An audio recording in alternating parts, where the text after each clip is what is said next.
अभिषेक घोसाळकर यांच्या हत्येबाबत उद्धव ठाकरे यांनी शंका व्यक्त केली आहे।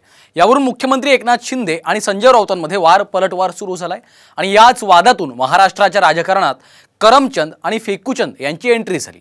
हा वाद नेमका काय आहे पाहूयात या रिपोर्टमधून। घोसाळकर हत्या प्रकरणावरून ठाकरेंना शंका।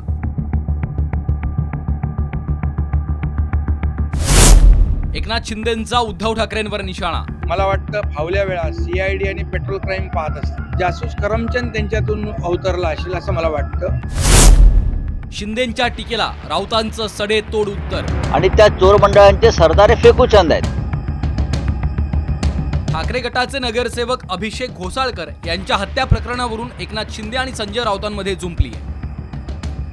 उद्धव ठाकरेंमध्ये जासूस करमचंद अवतरल्याची टीका एकनाथ शिंदेंनी केली। त्यावर संजय राऊतांनी मुख्यमंत्र्यांना उद्देशून फेकूचंद म्हटलंय।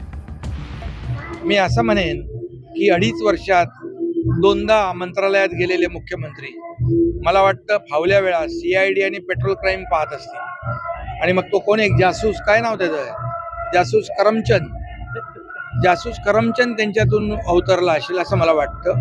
मुख्यमंत्र्यांनी जे म्हटलंय उद्धवजींना, आता या फेकूचंदवरती कोण विश्वास ठेवणार? हे फेकूचंद आहेत, हे गुंडांचे सरदार आहेत, हे चोरांची टोळी चालवतायत। हे चोर मंडळ आहे त्यांचं, आणि त्या चोर मंडळांचे सरदार हे फेकूचंद आहेत। उद्धव ठाकरेंनी अभिषेक घोसाळकर आणि मॉरिस नोरोन्हा याची हत्या तिसऱ्या व्यक्तीने केल्याचा संशय व्यक्त केला होता। अभिषेक घोसाळकर आणि तो जो गुंड होता मॉरिस, त्याचं फेसबुक लाईव्ह वरचा तो व्हिडिओ आलाय।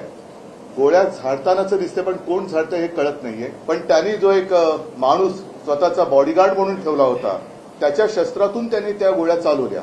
आता त्या गोळ्या खरंच त्यांनी चालवल्या की आणखीन कोणी चालवल्या? आणि मग दोघांनाही मारण्याची सुपारी कोणीतरी दिली होती का? हा एक मोठा प्रश्न हा आपल्या मनामध्ये आहे। अभिषेकला गोळ्या लागल्या ते दिसतंय, पण गोळ्या कोण झाडतंय ते दिसत नाही। त्यामुळे गोळीबाराच्या वेळी तिसरी व्यक्ती उपस्थित होती का? मॉरिसकडे परवानाधारक शस्त्र नव्हतं, त्याने त्याचा अंगरक्षक असलेल्या मिश्राचं शस्त्र वापरलं, पण त्याने बॉडीगार्ड का ठेवलेला?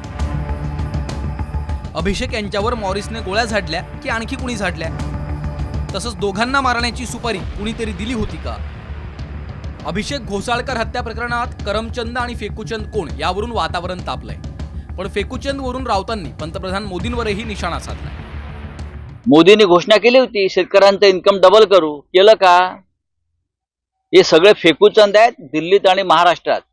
त्याच्यामुळे शेतकऱ्यांचा आवाज त्यांच्यापर्यंत कधीच जाणार नाही।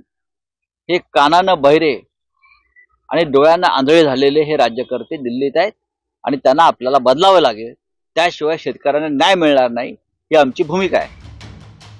उल्हासनगरमध्ये भाजपा आमदार गणपत गायकवाडांकडून गोळीबार, जळगावात भाजपच्या माजी नगरसेवकावर गोळीबार आणि दहिसरमध्ये ठाकरे गटाच्या अभिषेक घोसाळकर यांची गोळ्या झाडून हत्या, या तीनही घटनांमुळे महाराष्ट्र हादरून गेलाय। जासूस करमचंद आणि फेकूचंद यांच्या पलीकडे कायदा सुव्यवस्थेसाठी काही उपाययोजना केल्या जाणार का, याकडे जनतेचं लक्ष लागलंय। ब्युरो रिपोर्ट, साम टीव्ही न्यूज।